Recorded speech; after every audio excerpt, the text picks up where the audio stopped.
Hello, everybody. Welcome to Awaken Positive Power, where me, Jemima Godsall, is an ambassador for Theraexpressions in Casper, Wyoming, where mental health matters. This is my beautiful host, Darcy Marta. Hi, Darcy. Hello, Jemima. And each week we come together to talk around topics to do with mental health. As I said, we're just trying to normalize the conversation around mental health issues. And Darcy and I sort of have a different topic each week. And here we are this week with another one. This week we thought we would talk about secrets. Before we get to that, though, guys, there is a disclaimer down below and also a 1-800 number. No, there isn't. There is a 1-800 number, but there's a much better number now. And if you're in America, it's 988. If you have any mental health issues or suicide awareness issues, please make sure you ring it. It's 988. This is for America only. There are 1-800 numbers listed down below for other countries in the world. I have Australia, England, and America, I believe. Oh, so nice. Anyway, yeah, just make sure you know there are numbers there to call. You're never alone. If it's not you who's feeling the stress, if you feel like someone else is and you don't know how to deal with it, you can even bring people to that cause as well. I think it's really good to know that. Anyway, hello, Darcy. Hi, Jemima. Nice to see you. Nice to see you, my love. Yes, beautiful. So this is a full moon today, by the way, in Pisces, my star sign. Whoop, whoop. So feeling it? If you're feeling it, yes, it's a big emotional depth moon. Go within, work out your stuff. It's about facing your shadows, guys. A beautiful full moon. Anyway, so talking about secrets is a big topic, Darcy. It was actually Darcy's idea. I thought fantastic topic. But secrets, mental health. I had a secret for over 8 years, well, pretty much 20 years. But hey, we'll say the crux of the secret was when I was in California for those last 7 years of my drug addiction. And it was so severe. And I was working for UCSF, and I was working for Active Sports Club, and I was working professionally for these amazing companies. And I was shooting up drugs after every class. And I was also cat sitting for over 75 different affluent people, by the way, they're cats. And I was shooting up after I did the job, and never did it on anyone's property, always did it in my own hoo-ha. But what a secret. And then having to be a gym instructor. I mean, geez. And then it was the middle of summer, I've got track marks and I have to wear a long top, and I'm like my heart's racing. I'm like, it's crazy. And so, I mean, the lies that I had to say, the white lies, were horrible. To maintain that secret was so devastating. To add to the guilt of drug addiction anyway was just a killer in itself, like it's, I mean, a lie is so bad. When you tell a lie, if you've ever told a lie, even just a white lie, how you have to remember the story, and then it gets bigger, and then suddenly you got to remember you got to connect the dots. Like it's horrible. And I mean, never lie. It's just, just don't lie. Just tell the truth out front. Even if it hurts, it's better to get out front. But it was such a dark secret, and no one knew that I was a meth addict, a heroin addict, and was particularly using needles. And I was teaching up to 30 classes a week between Active Sports Club and UCSF, and I was really popular, and it was a really good job, and I was doing really well. But here's this dark secret, and why I wear long sleeves tops on a bike, and it was very hardcore. To relieve that secret, coming out, thank God, after when I escaped San Francisco to Seattle, and the suicide attempt came on, and then the COVID isolation. To be free of that, I don't know, it was a choice to become free of it by the healing through the isolation in COVID, when I wrote an apology email to everyone. And I think it was a Facebook post, actually. Oh no, maybe it was a Messenger. Anyway, it doesn't matter. And it was just an apology of the year I've been, and I came to relatively clean. And now I am voicing it 100%. I am 100% authentic. I will own, as you just saw, I just listed all my problems. I'd rather be an advocate for honesty and for a recovered drug addict, and for understanding that authenticity is so important. Like, if it is a lie, please reach out to someone. Don't lie. Like, I was in a really bad place, brought me to suicide. It didn't have to come that far. If I could have reached out and be honest with people. I mean, I lied to Darcy. I've known Darcy since 1998, and I lied to one of my soulmates, and it's a horrible feeling. I feel guilty for everyone that I've lied to, but it's okay. I'm here now. That doesn't matter. But what say you, Darcy? Here I go. Hand it to you now. Womp. Yeah. like a big metal ball. Well, that's the big thing about secrets, right? Is they compound themselves, and it saps your personal energy, and it saps your integrity, um and it doesn't allow you to face your own truth. So this is the big thing, when you're lying to others about yourself or your behavior, you're also lying to yourself. And as you lie to yourself, then you can't heal, you can't deal with what's going on. So, if it is a drug addiction, or if it is a deep, dark secret, you are always carrying around how you are lying to yourself. And then that really diminishes your self-worth, and it diminishes your self-confidence, and it diminishes so many different parts of your relationships, because you can never be fully present. So those kinds of any kind of secret that we carry around can really just wreak havoc on the psyche, just all by itself, right? Yeah, like withdrawal. I mean, that whole lie, not just, I'm thinking of everyone, but in terms of my example, the withdrawal from everyone. Like I was only high Right. for a brief time, as far as I could, before I had to go shoot up again. Or before I thought, oh, someone knows. Or I feel like I was so paranoid that someone was like looking at me the wrong way. I was able to socialize a lot at the university, and as it came into my job and left. But I missed out on so much because I was scared. I had to keep the secret to keep my life normal. You know what I mean? To Right. face there that I was fine and everything was awesome, but instead it was absolutely falling apart. But I had to lie to, yeah, and it's so awful. It's that spiral, a spiral effect of, I didn't even realize that how hard it was lying to myself too. Like and that made me, in my example, do more drugs because I was so ashamed. So I didn't want to feel it. So here we go, more excuses to take more drugs. It's just like vicious. Vicious. My mom had a secret my entire life with her. So she had this secret, and my mother was depressed. I felt like when I got older to really see it, I felt like she had probably some kind of clinical depression, and I thought I would just catch her sometimes so depressed or crying all by herself. And I'm like, are you okay? And she always wrote it off to having a migraine or being sick, or it didn't matter. Right. And so I didn't realize until I found out about the secret later that secret must have been weighing on her entire adult life. Her entire adult life, this secret.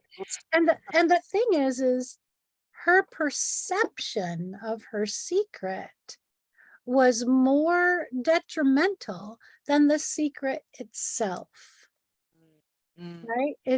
And her keeping it and holding on to it was more detrimental than what the actual secret was. So when she was in the Army, she was enlisted in World War II. She was I think she was a wave. I think she was enlisted in the Navy. She was a woman in the Navy, and she was also an airplane pilot. She could fly airplanes. Yeah, pretty amazing. And then, of course, the armed forces said, okay, women cannot be pilots, and they nixed them. So instead of her being able to fly, she became a driver. She was a driver, and she drove all the officers from location to location. And then, so funny, she was in the Navy, but she was stationed out in the Mojave Desert. She was out in the Mojave Desert, and so there she was in the Mojave Desert driving all these officers. Well, interestingly enough, she got pregnant. Oh, okay. Was that So that was her secret, that she got pregnant, but she could not admit that in the military because she would have been court-martialed. And so would have been the person who got her pregnant, because it was probably not an affair. Because, sexual assault is very high in the military. And here she was, this really naive, beautiful young woman driving these officers around all by herself in the middle of nowhere, right? And she had no idea what to do. So she She said that she had tuberculosis, which what they used to say when women were pregnant out of wedlock. They all claimed to have tuberculosis and had to go to TB clinics out of town. So they sent her to a TB clinic, and she took a discharge and went to a TB clinic till she got better. She told everybody she had TB, and then she had the baby, and she put it up for, she put it up for adoption. And we had no idea about this growing. I don't even know if my father knew about this, but she carried that secret. She carried that secret to her grave. And I found out about it because she told one of my sisters at one point about the baby, and she made her swear not to tell anybody, but that doesn't work with my sister. She tells everybody everything. So she told me at some point, and then of course I told my other sisters, but nobody confronted mom about it or asked to, talk about it. And so I wanted to talk about it with her towards the end of her life, and my sister said, no, this is her secret. And she probably, if she chose to keep that secret, we don't want to, freak her out towards the end of her life. Right. Anyway, 2 years after her death, I've met the baby. I have a brother. Wow. Yes. So the brother went through this thing, and his daughter, he had a medical thing, and they wanted to research his genes and find out, because he was adopted. And it turns out that his mother, he lives in the next town over. So here we grew up. In fact, he was probably even in the same place at the same time as my mom and at one point. But the idea here is that she kept that secret, and it had a distorted perception in her mind that she, whatever feelings of guilt or shame or etc. that she carried with her entire life. And I do believe that that was what led her to her depression and her big emotional feeling. It's like huge, right? And so, I look at, whether it's your drug abuse that you're trying to hide. I have another family member who had terrible drug abuse and thought they were hiding it. And I kept thinking, is that person bipolar? Does that person have sundowners? Like, what is going on with this person? Until I'm like, oh, yeah, they are a drug user, and I can see it now. And an alcoholic, and they were desperately trying to hide it, desperately. And it creates, like I said, it creates that perception inside, and it's hard to go get help because you've got that secret. You got to admit that secret. Yeah, the deeper the secret gets, the harder it is to reach out, because you can't, it just gets so entrenched with the lies and the guilt and everything. It's so hard to step out of it. So hard. Like I get it, because you think like, people will ask, well, why didn't your mom? What a shame your mom didn't talk about it, because it would have been such a relief. But like, once the lie starts, especially because in the army, which she could have got kicked out, the lie started for them. She had to lie because of that, and then it just expands. It's like, it's so hard to break the lie. So hard. And her family, excuse me, her family and how they would have judged her, depending on what their religious values were or how they saw it. And then all the society pressure, and it just kind of goes on with why she made that lie, and how she felt like she had to keep that lie. And then here's another interesting thing, because she was in the Mojave Desert. She saw the bomb that they dropped in Hiroshima was kept out there. So she was in a whole top secret thing, and that, it's classified information. And years later, when I was growing up and she told us, I was in this top secret classified situation. And we're like, Mom, the war is over. You can tell us all about it now. You can. She's like, no, it was classified. It's not classified anymore. But, she was very much ingrained in that. So you could see how that was such a part of her psyche to not divulge those things, right? Yeah. And being a Scorpio, I understand about secrets, right? Yeah. I guess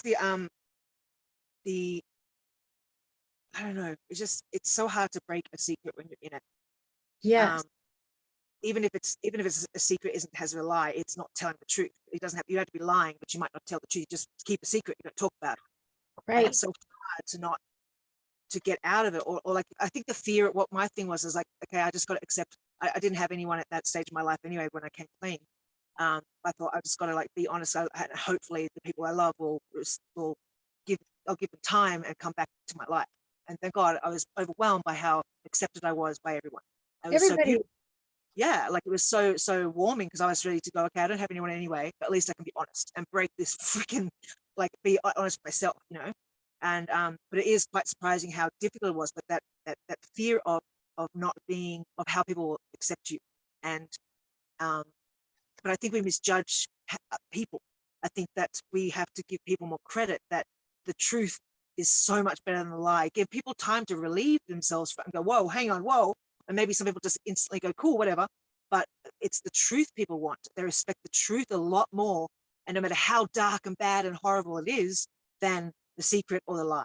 Like, And the you know secret, what? And if people can't see through your struggle and can't accept you or give you what you need, then they're not worth it. They're not worth it to be in your life, right? exactly. It's just, they're not worth it. I always tell the story of that friend of mine who was dating that man, and she told him, yeah, I used to be a bulimic or anorexic. And he was like, oh, well, then we can't date anymore. And he dumped her, right? And he dumped her, and she was devastated. And she comes and talks to me. I'm like, oh, I'm so glad you told him, and I'm Yeah, so glad he dumped you, and yeah. I'm so glad that that is behind you, because that person has no strength of character. You know what? Not only that, they showed you that they couldn't have the capacity for you, Totally. and that's not someone you want to be in a relationship with, right? And it's just, yeah, totally. I mean, God, thank God she did tell him. It was early on the relationship. It wasn't like 20 years Yeah, down. Like, my God. yeah. Oh, but yeah, I think that the whole unveiling of a secret, we need to hush our ego, because this, when you feel ready to come clean or be honest, it's the spirit, the soul. Your soul is going, let's be real here now. like let's be you, let's be me, let's be who I really am. And the ego gets in the way and goes, oh no, oh my God, but what if, I mean, what you've come this far, just stay in this hoo-ha. Just no, it's you'll mess everybody up, and it gives you all these negative things. But your spirit and soul is screaming to go, it's gonna be okay. You've come through this far with a bad lie, well, a secret or a lie. It's only going to get better with honesty and truth. And if it means losing people or gaining people, different people, you're not going to ever be alone. We can always make new friends if necessary. We're going to go out and find new people. But you're surprisingly, those people, the ones who you think you're going to lose, are there, like, so solid. And it's Yeah. so beautiful to find that. But it's that ego that gets in the way, and the spirit is screaming to live and to breathe freedom. And it's And so, also the fear, that overwhelming fear that, you know, of being shunned or left or, um, you know, talked about or whatever. yeah, I mean, that fear that you're just going to be hurt again in a double way. You know, first there's the secret, whatever it is you're hiding, and whatever fear that's created that as a secret. And then to tell that secret means like, oh, maybe I'll just end up losing everybody in my life, you I think know? like, when I came clean about being in an abusive relationship too, that was very hard, because the family, I love the family. I love my in-laws, my ex-in-laws, and this my ex-sister-in-laws, you know. And I didn't, it wasn't to to shun him. It was just, I needed to be honest about everything. I never ever want to put him down, and because it takes two to tango. You know, we were both as bad as each other, even though to a different level. You know, different. I was more of a. It doesn't matter anyway. But it was more the fear of hurting the family members, not trying to, put him. You know, he did this, but just being honest is a shock. You know, it's shocking to hear that I was in an abusive relationship, and of course it takes two to tango. So, it's like the others around, like, I mean, you want to be careful too, but also you can't be careful with honesty if it's just got to be truth. Truth is going to be received however it's going to be received by the people who hear it. They're going to hear it however they want to hear it. And then Right. hopefully they can do it when they see your perspective of being honest is for the freedom of everybody, and then they can move through it and rise up like one has if they're by becoming honest. You know what I And mean? you It's would just, think that telling his family, look, he's abusive, and this is creating this difficult situation, and now we have an abusive relationship, and yes, I'm owning my part of it, but I want you to know that he's really abusive. I would think that the family would want to confront him and help him, right? Because that to me is what a family is supposed to be. Part of having a family is to bust each other on our bad behavior. yeah. Oh, you're eating too much ice cream, or you're sleeping too late, or you're drinking too much, you're smoking too much, or your relationships are really frightening me, or your behavior, etc. So that we can kind of check each other and say, you're kind of going down a wrong path and down a rabbit hole, and we're here for you when you want to get some help. Yeah. Right. Well, the irony with that one was that my ex is in a huge secret and he's not ready to come out of the secret, and he will never be. He's lost in his secret for life, and that's a choice he's made. Right. No, and he more so because he knows his family knows, and he, instead of going, okay, I surrender, here I am, because they love unconditionally. Beautiful. Right. Even if it's tough love, they still love unconditionally. But he knows that, and so feels so guilty. So he's chosen a path of guilt and shame, and continued to travel down that road.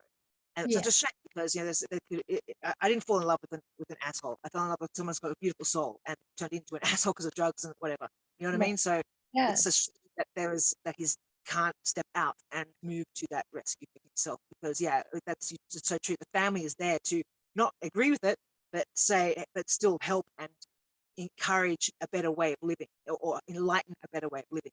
So I mean, I know that some families, of course, are not. You tell a secret to a family and they're like, okay, bye-bye.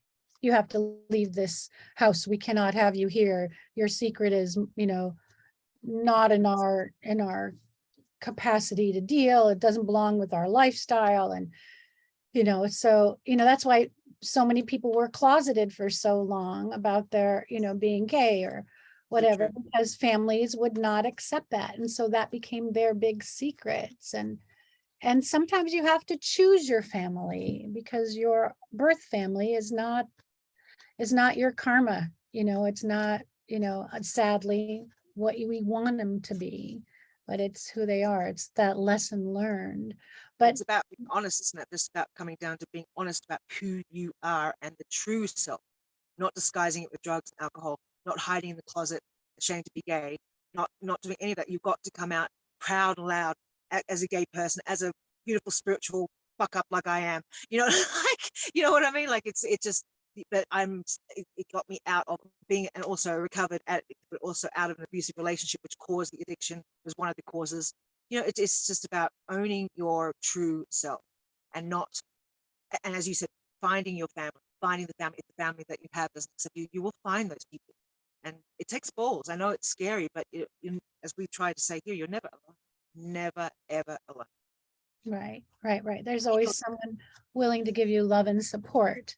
I mean, Right. in your lie, you're alone. So what's going to be different? Being truthful and alone, you're going to be so much stronger in that state of mind. Like, in the lie, you're completely alone. No one knows. So think of it that way. If you stand truth and you're still alone, if people have rejected you, you're alone anyway in the lie. But now at least you're honest with yourself. And you can stand tall and move forward with much more integrity. Right. Great. Beautiful. Intense topic. I want to do this again, Das. Well, Das. you know why? The reason is because it is Pisces full moon, and it is illuminating our shadow selves, and it is illuminating our emotional body right now. And so this is a good time to talk about, or to do some self-reflection of letting go. It's the full moon, let it go. If you're carrying the burden of a secret with you, if it feels too much, look for someone who you can share that with, who will love you unconditionally, give you that objective understanding and kindness, compassion that you need, so that you can get straight with that lie that you've been carrying, because you are in effect lying to yourself. Right? Yeah. Right. Wow. Woo, I want to do this again. Nice one, Das. Darcy, okay, well, we'll kind of leave it there just because we could talk for hours. But do you Yeah, have any cards for us today? I Darcy, am. did you Yeah, shuffle? I'm shuffling. I was shuffling with what am I going to ask? And I said, give us, illuminate us about what secrets and letting go of secrets and being our true selves.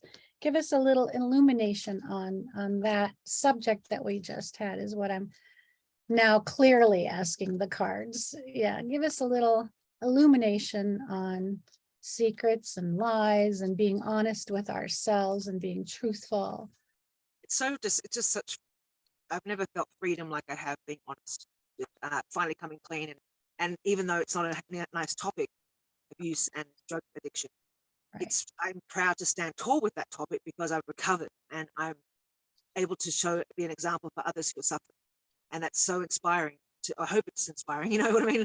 But I know that I stand tall in being a recovered addict. Oh, there you go. A recovered addict and a recovered abuse victim. And I'm proud of it because it brings me to where I am now and I'm 100% honest. Just good. Authenticity, guys. Authenticity. Don't be afraid of it. Everyone's beautiful. Everyone's messed up.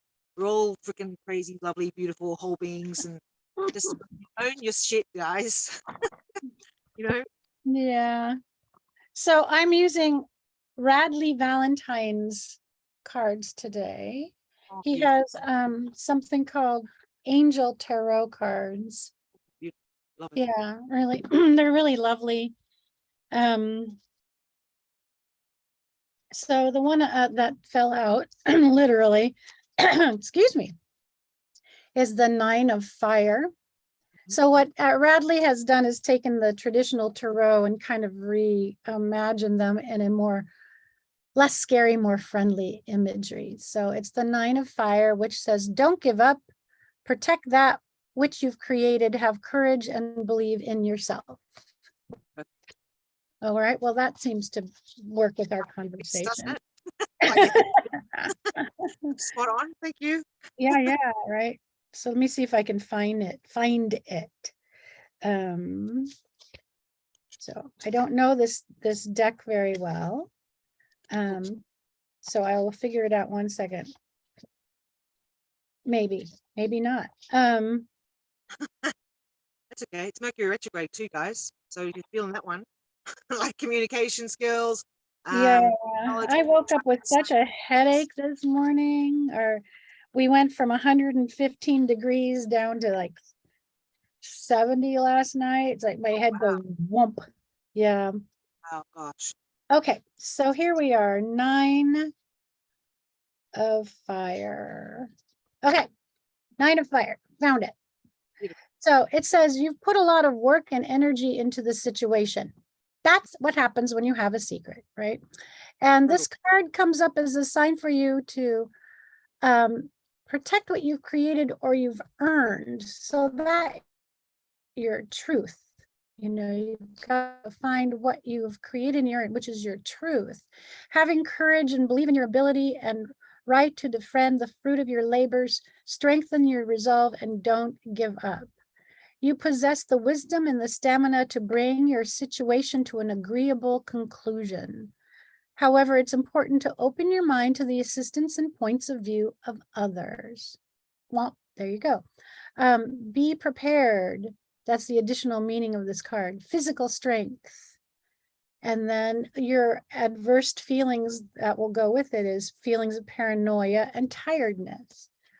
So yeah, so holding on to secrets gives you feelings of paranoia and tiredness, right? You got to protect it all, but sharing it, releasing it, comes back to protecting your truth of your integrity and who you really are.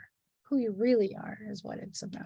So thank you for that. Now we kind of really understand from the tarot. It's saying, the situation can come to agreeable conclusion. Ask for help. Yeah. Right. Ask for help. There you go. Woo! It was a loaded topic today. I love it. Yeah. Feel like woo-wee. I mean, I'm a Pisces, so that's why I'm feeling it. Double Pisces. Anyway, all right, my lovely Darcy, you are amazing. I love you. Thank you so much for coming again this week. I'll see you guys next week. I've got to hang on. I've got to do this weird thing with my phone, so just bear with me. So I've got to find out how to turn this camera. Peace out, guys. We love you. Bye. Oh, hang on. Bye. Oh, hang on. Bye.